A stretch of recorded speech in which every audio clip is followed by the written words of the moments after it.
Hi friends, welcome back to my channel. ఈరోజు మీకు ఈ సీరియల్లో ఏం జరిగిందో తెలుసుకోవాలి అనుకుంటున్నారా? అయితే వెంటనే మనం సీరియల్లోకి వెళ్ళిపోదాం.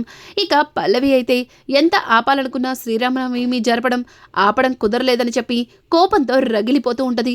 పల్లవిని చూసిన అవని చెల్లి అని పిలవడంతో ఒక్కసారిగా పల్లవి షాక్ అయిపోతుంది. ఏయ్, ఏంటి కొత్తగా చెల్లి అంటూ వరసలు కలుపుతున్నావు అని అంటుంటే, చెల్లిని చెల్లి అని పిలవకపోతే ఏమని పిలవాలి అని చెప్పి ఇక అవని అయితే పల్లవిని అడుగుతుంది. ఒక్కసారిగా పల్లవి కోపంగా, చెడు, నువ్వు కేవలం నాకు తోటి కోడలివి మాత్రమే. నువ్వు ఎన్నటికీ నాకు తోడబుట్టినా అక్కవైతే కాలేవు. చూడు, మా నాన్న మీ నాన్న అయినంత మాత్రాన నువ్వు నేను ఒక తల్లి పిల్లలం కాదు అంటూ ఇక పల్లవి అయితే అక్కడి నుంచి వెళ్ళిపోతుంది. ఇక పల్లవి మాటలకి అవని మాత్రం ఒక రకంగా నవ్వుకుంటుంది. ఇంకా ఇది ఇలా ఉండగా ఇక్కడ చూస్తే రాజేశ్వరి అయితే అక్కడ జరిగిన పండగ గురించి తెలుసుకుని కోపంతో రగిలిపోతుంది. అసలు దీన్నంతటికీ కారణం ఆ అవనినే. ఆ అవని అంటూ లేకపోతే నా భర్త నాతోనే ఉంటాడు. నా భర్తని నా నుంచి దూరం చేయడం కోసమే ఆ అవని వేస్తున్న ప్లాన్ అని చెప్పి ఇక రాజేశ్వరి అయితే కోపంతో రగిలిపోతూ ఇక అవనిని చంపాలని ఆ ఇంట్లో ఉన్న గన్ తీసుకుని ఇక అవని ఇంటికి వెళ్తుంది. అక్కడ అందరూ కూడా పండగ వాతావరణంతో చాలా సంతోషంగా కనిపిస్తారు. ఇక అవని అయితే దగ్గరుండి మరి మీనాక్షి అలాగే చక్రధరలని పక్కపక్కన కూర్చోపెట్టి వాళ్ళకి భోజనం వడ్డిస్తుంటే మీనాక్షి మాత్రం తనకి ఆ పల్లవి అన్న మాటలు గుర్తుకొచ్చి ఇక మీనాక్షి అయితే, అమ్మా అవని, నేను తర్వాత తింటాను, ఇప్పుడు వాళ్ళకి పెట్టమ్మా అంటూ ఇక మీనాక్షి పైకి లేవబోతుంటే చక్రధర్ మీనాక్షి చెయ్యి పట్టుకుని, ఎక్కడికి మీనాక్షి, ఇలా ఇద్దరం పక్కపక్కన కూర్చుని భోజనం చేసి చాలా సంవత్సరాలైంది. కనీసం ఇప్పుడైనా నాకు ఆ అదృష్టాన్ని దక్కనివ్వు. మిమ్మల్ని దూరం చేసుకుని మిమ్మల్ని ఎంతలా బాధ పెట్టానో నాకు ఒక్కొక్కటిగా ఇప్పుడిప్పుడే అర్థమవుతుంది. వాటన్నింటికి కాస్తైనా పశ్చాత్తాపడివ్వు అంటూ ఇక చక్రధర్ అయితే మీనాక్షిని తన పక్కనే కూర్చోమని ప్రాధేయపడతాడు. ఇక మీనాక్షి అయితే చక్రధర్ పక్కనే కూర్చుని ఇక తనతో పాటు తన పక్కనే కూర్చుని భోజనం చేస్తూ ఉంటుంది. ఇంకా పల్లవి అయితే చూస్తుందంతా తట్టుకోలేక, వీడేమన్నా కొత్త పెళ్లి కొడుకు అనుకుంటున్నాడా? ఇప్పుడు పాత పెళ్ళాన్ని పక్కనేసుకుని భోజనం చేయడానికి? అసలు ఇదంతా చూస్తుంటే నాకు నాకు ఒళ్ళు మండిపోతుంది. నన్ను మోమ్ని పూర్తిగా మర్చిపోయాడు. ఏకంగా ఈ మీనాక్షిని అవనిని నెత్తిన పెట్టుకుంటున్నాడు అంటూ ఇక పల్లవి అయితే ఎలా అయినా చక్రధర్ని చంపాలని చాలా పెద్ద ప్లానే చేస్తుంది. ఇంకా పల్లవి అయితే లోపలికి వెళ్ళి తను అందరికీ కూడా కూల్ డ్రింక్ తీసుకుని వస్తుంది. కానీ చక్రధర్ తాగే కూల్ డ్రింక్లో విషాన్నైతే కలుపుతుంది. ఇక కూల్ డ్రింక్స్ని అందరికీ ఇవ్వబోతుంటే కమల్ అయితే చక్రధర్కి కలిపిన విషమున్న కూల్ డ్రింక్ని తీసుకుంటాడు. ఒక్కసారిగా పల్లవి, బావా, అది అది నీకు కాదు, అది డాడ్ కోసం తెచ్చాను అని అంటుంటే, ఏంటి మీ డాడ్కి స్పెషల్ డ్రింకు, నాకేమో నార్మల్ డ్రింకా? లేదు, నేను ఇదే తాగుతాను. మావయ్య, మీకేమన్నా ఇబ్బందా అని చెప్పి ఇక చక్రధర్ని అడుగుతుంటే చక్రధర్ నవ్వుతూ, అయ్యో, ఏదైనా అల్లుడి తర్వాతే, పర్వాలేదు, తాగు బాబు. అమ్మ పల్లవి, నాకు మరొక డ్రింక్ పట్టగరా అని అంటుంటే ఇక పల్లవి అయితే కమల్ చేతిలో ఉన్న డ్రింక్ని లాక్కొని, చూడు బావా, ఇది డాడ్ కోసం తెచ్చాను. నీకు కావాలంటే ఇంకో కూల్ డ్రింక్ తీసుకొస్తాను.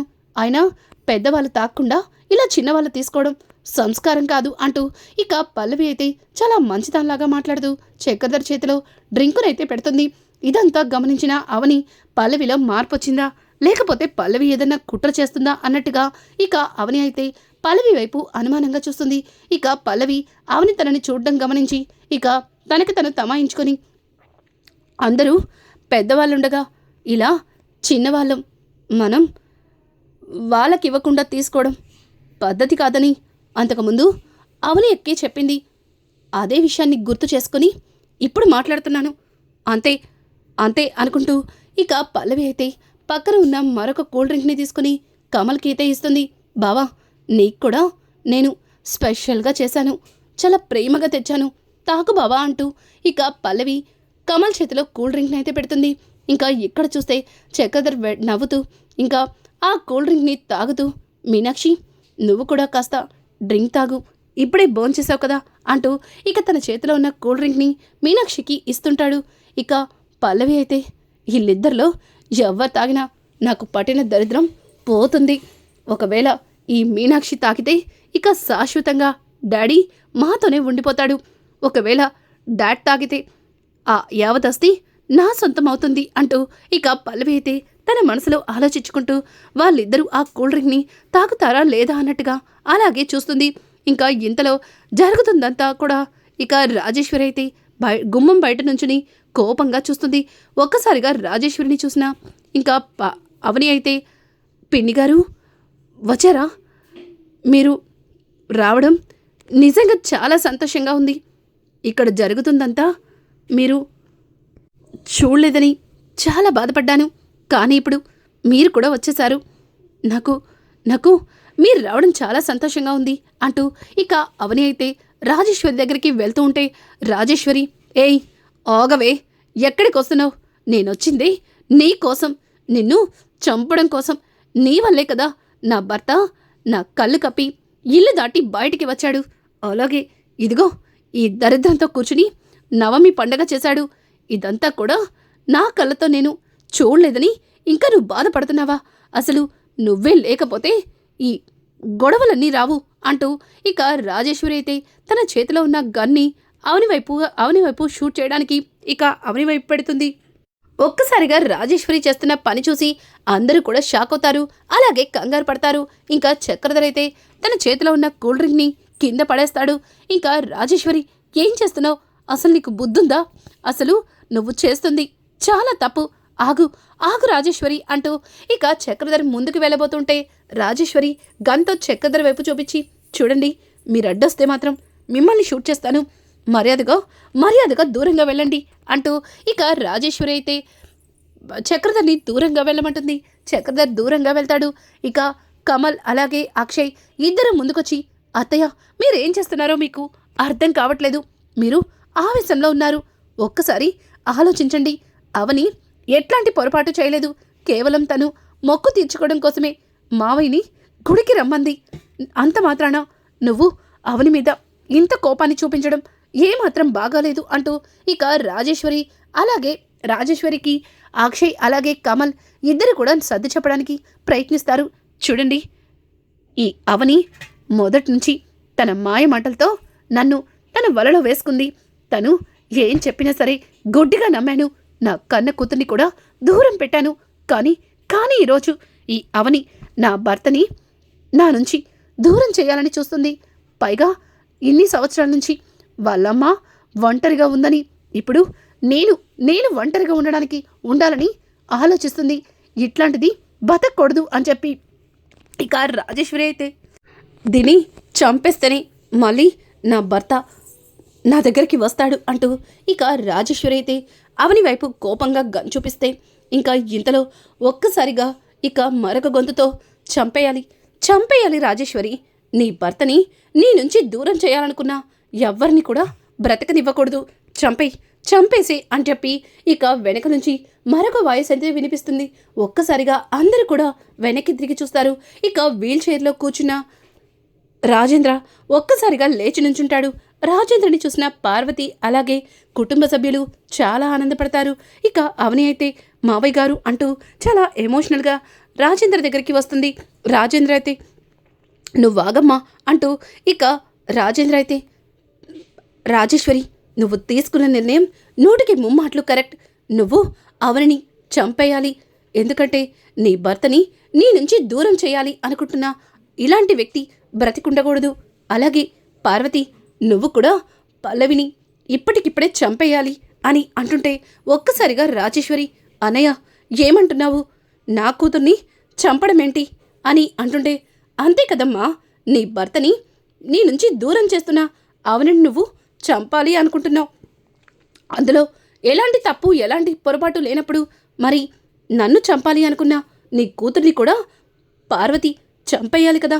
పార్వతి, నువ్వు ఏంటి ఆలోచిస్తున్నావు? ముందు పల్లవిని చంపేసి ఆ తర్వాత రాజేశ్వరి అవనిని చంపేస్తుంది అని చెప్పడంతో ఒక్కసారిగా రాజేశ్వరి, అన్నయ్య ఏం మాట్లాడుతున్నావు? నిన్ను నా కూతురు చంపడమేంటి అని అంటుంటే, అవును, నేను ఇట్లాంటి పరిస్థితికి రావడానికి నీ కూతురు పల్లవినే. మరి తను నన్ను ఏకంగా చంపేయాలి అనుకుంది. కానీ చావు తప్పి కోమాలోకి వెళ్ళిపోయాను. నేను బతికున్న శవంలాగా ఇన్ని రోజులు ఆ వీల్ చైర్లో కూర్చున్నాను. వాటన్నింటికి కారణమెవరు? నీ కూతురే కదా. మరి అట్లాంటి దాన్ని చంపాలి కదా. మరి దాన్నే కదా ఫస్ట్ చంపాల్సింది. ఏదమ్మా ఆ గన్ని లైవు పార్వతి వల్ల కాదు గాని ఆ గన్తో పల్లవిని నేను చంపుతాను అంటూ ఇక రాజేంద్ర అయితే ఆ గన్ తీసుకొని పల్లవి మీదకి చూపిస్తాడు. ఒక్కసారిగా పల్లవి, వద్దు వద్దు మావయ్య, ఏదో ఏదో తెలియక తప్పు చేశాను. నేను ఇదంతా కావాలని చేయలేదు. అప్పుడేదో డాడ్ చెప్తే చేశాను. అంతే అంతే మావయ్య, నేను చేసింది తప్పని తెలుసుకున్నాను. అందుకే అందరితో కలిసి ఉండడానికి ప్రయత్నిస్తున్నాను. ప్లీజ్ మావయ్య, మీకు దండం పెడతాను, వద్దు అని అంటుంటే, అదేంటమ్మా, ఇంతకుముందు మీ అమ్మ అవనిని చంపాలి అన్నప్పుడు చంపాలి అన్నావు. మరి నీ విషయానికి వచ్చేసరికి పొరపాటైపోయింది, తప్పైపోయింది అని ప్రాధేయపడుతున్నావు. అంటే నీ విషయంలో అది తప్పనిపించలేదు, కానీ అవని చేస్తే తప్పనిపించింది, అంతే కదా అని అంటుంటే ఇక అవని అయితే ఆశ్చర్యపోతూ చూస్తుంది. ఇక రాజేశ్వరి అయితే పల్లవి దగ్గరకొచ్చి, ఏయ్ నువ్వు నా కడుపున చెడ పుట్టావే, నా తోడ పుట్టిన అన్నని చంపాలనుకుంటావా అంటూ ఇక రాజేశ్వరి అయితే పల్లవి చెంప పగలగొడుతుంది. ఇక రాజేంద్ర, చూడమ్మా రాజేశ్వరి, నువ్వు ఆవేశపడ్డంలో పడ్డంలో తప్పులేదు. ఎందుకంటే నువ్వు ఎంతో ప్రాణంగా ప్రేమిస్తున్నా నీ భర్త మరొక ఆడదానికి కూడా భర్తన సంగతి తెలిస్తే ఏ ఆడదైనా ఇలాగే కోప్పడుతుంది. కానీ నువ్వు చక్రధర్ విషయంలో చక్రధర్ని క్షమించాలి. తను చేసిన తప్పుకి ఎంతో పశ్చాత్తాపడుతున్నాడు. మిమ్మల్ని క్షమించమని ఎంతగానో ప్రాధేయపడుతున్నాడు. కానీ ఇలా పగలు ప్రతీకారాలు అంటూ కట్టుకున్న భర్తని దూరం చేసుకుని బంధువులతో బంధత్వాన్ని వద్దనుకొని ఏం సాధిస్తావు చెప్పు అంటూ ఇక రాజేంద్ర అయితే రాజేశ్వరికి నచ్చ చెప్తాడు. ఇంకా ఇంతలో అక్కడికి భరత్ అయితే వస్తాడు. భరత్, అమ్మా చూడమ్మా, నువ్వు ఇక్కడ ఉంటే ఇంకా ఎన్ని అవమానాలు భరించాలో, రామ్మా వెళ్ళిపోదాం అంటూ భరత్ అంటుంటే ఒక్కసారిగా భరత్ మాటలకి ఇక, ఆగు భరత్, నేనుండగా మీ అమ్మని ఎందుకు మాటలు పడనిస్తాను? ఇన్ని రోజులు మీ అమ్మకి జరిగిన అవమానాలన్నింటికి నేనే కారణం వల్ల నా మీద నీకు కోపం ఉండొచ్చు, కానీ నా తప్పేంటో నేను తెలుసుకున్నాను. ఇక ఎన్నటికీ కూడా మీనాక్షికి నా వల్ల ఎట్లాంటి అవమానం జరగదు అంటూ ఇక చక్రధర్ మాట్లాడుతుంటే, చాలండి చాలు, ఇంతవరకు మీరు చేసింది చాలు. ఎన్ని రోజులు మీ వల్ల ఇక్కడ ఉన్న ప్రతి ఒక్కరూ కూడా మా అమ్మని అనరాని మాటలు అన్నారు. ముఖ్యంగా మీ భార్య రాజేశ్వరి గారైతే మా అమ్మకి భర్త లేడని, అసలు మా అమ్మ పిల్లల్ని ఎవరితో కనిందని రకరకాలుగా చెప్పారు. ఇట్లాంటి వాళ్ళ గురించి నేనిక చెప్పనక్కర్లేదు. ఇక మా అమ్మకి జరిగిన అవమానాలు చాలు అంటూ ఇక భరత్ అయితే మీనాక్షిని తీసుకెళ్తుంటే, రేయ్ భరత్, కన్న తల్లిని అలా మాట్లాడకూడదురా అని చెప్పడంతో ఒక్కసారిగా ఇక భరత్ అయితే షాక్ అయిపోతాడు. ఏం మాట్లాడుతున్నారు? కన్న తల్లి గురించి నేను మాట్లాడడమా? ఈవిడ నాకెందుకు తల్లవుతుంది అంటూ ఇక భరత్ అయితే ఆశ్చర్యపోతూ చక్రధర్ వైపు చూస్తుంటే, ఇంతలో అవని, అవును భరత్, అవును, ఎన్ని రోజుల నుంచి ఈ నిజాన్ని ఆయనలోనే దాచుకొని ఎంతగానో కుమిలిపోతున్నారు. నిజానికి నువ్వు మనమ్మ మీనాక్షికి పుట్టినవాడివి కాదు, నువ్వు రాజేశ్వరి పిన్ని కొడుకువి అని చెప్పడంతో ఒక్కసారిగా రాజేశ్వరి కూడా షాక్ అయిపోతుంది. ఇక రాజేశ్వరి, ఏం మాట్లాడుతున్నారు అని అంటుంటే, అవును పిన్ని, అవును, భరత్ నీ కన్న కొడుకు. పుట్టగానే భరత్ బ్రతుకుతాడో చచ్చిపోతాడో నమ్మకం లేదని డాక్టర్ చెప్పడంతో నిన్ను బాధ పెట్టడం ఇష్టం లేక భరత్ని నుంచి దూరం చేసి పల్లవిని నీకు దగ్గర చేశారు. పల్లవి అని అంటుంటే ఇక ఇంతలో పల్లవి చప్పట్లు కొట్టుకుంటూ ముందుకి వచ్చి, చాలిక, ఇంతవరకు చాలా కట్టుకథలల్లారు. ఇప్పుడు మరో కట్టుకథతో మా మమ్మీని కూడా మార్చాలని చూస్తున్నారు. మమ్మీ, ఇప్పుడు నేను నీ కన్న కూతుర్ని కాదని చెప్పి నన్ను దూరం చేయడానికి ఈ అవనిని చివరికి డాడ్తో కూడా నాటకం ఆడిస్తుంది. ఈ అవని ఎలాంటిదో నాకు నాకు బాగా తెలుసు. తను మంచనిపించుకోవడం కోసం తను ఏదైనా చేస్తుంది. మామ్, మీరు ఇదంతా నమ్మకండి మామ్ అని అంటుంటే, చూడవని, నువ్వు నాకు చూడు పల్లవి, నువ్వు మారకపోయినా సరే పర్వాలేదు, కానీ ఈరోజు రాజేశ్వరి పిన్నికి నిజం తెలియాలి. పిన్ని, భరత్ని పురిట్లోనే నాన్న మీ నుంచి దూరం చేశారు. పల్లవిని తీసుకొచ్చి మీ పక్కన పడుకోబెట్టారు. అమ్మకి అలాగే మీకు ఒకేసారి డెలివరీ అయింది. ఆ డెలివరీలో అమ్మకి పల్లవి పుట్టింది, అలాగే మీకు భరత్ పుట్టాడు. కానీ భరత్ కాస్త అనారోగ్యంగా ఉన్నాడని, పుట్టిన బిడ్డ ఎన్నాళ్ళు బ్రతుకుతాడో తెలియదన్నా డాక్టర్ చెప్పడంతో మిమ్మల్ని బాధ పెట్టడం ఇష్టం లేక మీకు పల్లవిని దగ్గర చేశారు. నిజానికి పల్లవి సొంత నా తోడబుట్టిన చెల్లెలు అంటూ ఇక అవని అయితే జరిగిందంతా కూడా రాజేశ్వరికి చెప్తుంది.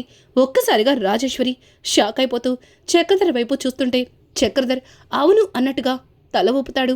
ఇంకా రాజేశ్వరి అయితే చాలా ఎమోషనల్గా భరత్ దగ్గరకు వచ్చి నాన్న భరత్ అంటూ ఇక భరత్ని దగ్గరికి తీసుకుని తన నుదుటి మీద ముద్దు పెట్టుకుంటుంది. అలాగే భరత్ ఒళ్ళంతా తడుముతుంటుంది. భరత్ మాత్రం లేదు, నేను మీ కొడుకుని కానే కాదు, నేను మీనాక్షి గారి కొడుకునే. మీరు ఎన్ని చెప్పినా సరే నేను మాత్రం మా అమ్మ ఈవిడే అంటూ మీనాక్షిని పట్టుకుంటాడు. ఇక చక్రధర్ అయితే, చూడు భరత్, ఎన్ని రోజులు మీనాక్షి నిన్ను ఎంతో బాగా పెంచింది. ఆ ప్రేమకే నువ్వు మీనాక్షికి తప్ప మరెవరూ నా తల్లి కాదని అనుకుంటున్నావు. కానీ నీ కన్న తల్లి రాజేశ్వరినే భరత్ అని చెప్పడంతో ఇక భరత్ కూడా ఏం మాట్లాడలేక మౌనంగా ఉండిపోతాడు. పల్లవి మాత్రం అక్కడికక్కడే కుప్పకూలిపోతుంది. గతంలో పల్లవి తన నోటితో మీనాక్షిని అన్న ప్రతి మాటని గుర్తు చేసుకుని చాలా కుమిలిపోతుంది. ఇక పల్లవిని చూసిన అవని పల్లవి పల్లవి అంటూ ఇక పల్లవిని లేవదీస్తుంటే, పల్లవి వద్దక్క, వద్దు, నన్నలా పిలవద్దు. ఇన్ని రోజులు ఈ నోటితో నా కన్న తల్లిని ఎన్నో అనరాని మాటలన్నాను. పైగా ఎవరితో పిల్లల్ని కన్నావు, అసలు నీది ఒక బతుకేనా అంటూ ఛీ, ఈ నోటితో తల్లిని ఎంతగానో అవమానించాను అంటూ ఇక పల్లవి అయితే కుమిలిపోతుంది. అలాగే మీనాక్షి కాళ్ళ మీద పడి, అమ్మా నువ్వు నన్ను క్షమించాను అంటే నేను లేస్తాను అంటూ ఇక పల్లవి అయితే మీనాక్షి కాళ్ళ మీద పడుతుంది. ఇక మీనాక్షి అయితే పల్లవిని పైకి లేపి, చూడమ్మా పల్లవి, నువ్వు నా కూతురువి కాదని తెలిసి నువ్వు నా కూతురు అన్న నిజం తెలియకపోయినా నిన్ను నా కన్న కూతురులానే చూసుకున్నాను. నువ్వు ఎప్పుడు కూడా సంతోషంగా ఉండాలి. ఇక మీ నాన్నగారు సంపాదించిన ఆస్తి, ఆ ఆస్తిలో నాకు కానీ భరత్కి కానీ అవనికి కానీ చిల్లి గవ్వ కూడా వద్దమ్మా, ఆ ఆస్తి మొత్తం నువ్వే ఉంచుకో అని చెప్పడంతో ఒక్కసారిగా పల్లవి, వద్దమ్మా వద్దు, నాకు ఎలాంటి ఆస్తి వద్దు, ఎన్ని రోజులు ఆస్తి అన్న ఆశతో మీ అందరినీ దూరం చేసుకున్నాను. డబ్బు మీద వ్యామోహంతో చాలా పొగరుగా విర్రవిగాను. నాకిప్పుడు ఆ డబ్బు ఆస్తి ఏది వద్దు, మీ అందరి ప్రేమ అభిమానాలు కావాలి అంటూ ఇక పల్లవి అయితే మీనాక్షిని హత్తుకుంటుంది. భరత్ కూడా చేసిన తప్పకి మీనాక్షి దగ్గరకొచ్చి, అక్క నన్ను క్షమించండి, మీ మంచితనాన్ని అర్థం చేసుకోకుండా మిమ్మల్ని ఎన్నో మాటలన్నాను, ఎంతగానో అవమానించాను. అన్నయ్య నువ్వే కానీ లేకపోతే ఈరోజు నిజంగానే నా పెద్ద కూతురు అవనిని నా చేతులతో నేనే దూరం చేసుకుని ఉండేదాన్ని అంటూ ఇక రాజేశ్వరి అయితే అవనిని కూడా దగ్గరికి తీసుకుంటుంది. రాజేంద్ర అయితే, అమ్మా రాజేశ్వరి, ఇట్లాంటి గొడవలు ఇంటికొక రామాయణంలా ఉంటుంది, అందుకే అంటారేమో ఇంటింటి రామాయణం అని చెప్పి ఇక రాజేంద్ర అయితే నవ్వుతూ అందరితో అంటాడు. ఒక్కసారిగా అందరూ కూడా ఇంటింటి రామాయణం అంటూ గట్టిగా అరుస్తారు. ఇంతటితో ఈ సీరియల్ ముగిసిపోయింది. మరొక కొత్త సీరియల్తో మీ ముందుకి రావాలి అనుకుంటే నా ఛానల్ని సబ్స్క్రైబ్ చేసుకోవడం మాత్రం మర్చిపోకండి. Thanks for watching. Hi friends, welcome back to my channel. ఈరోజు మీకు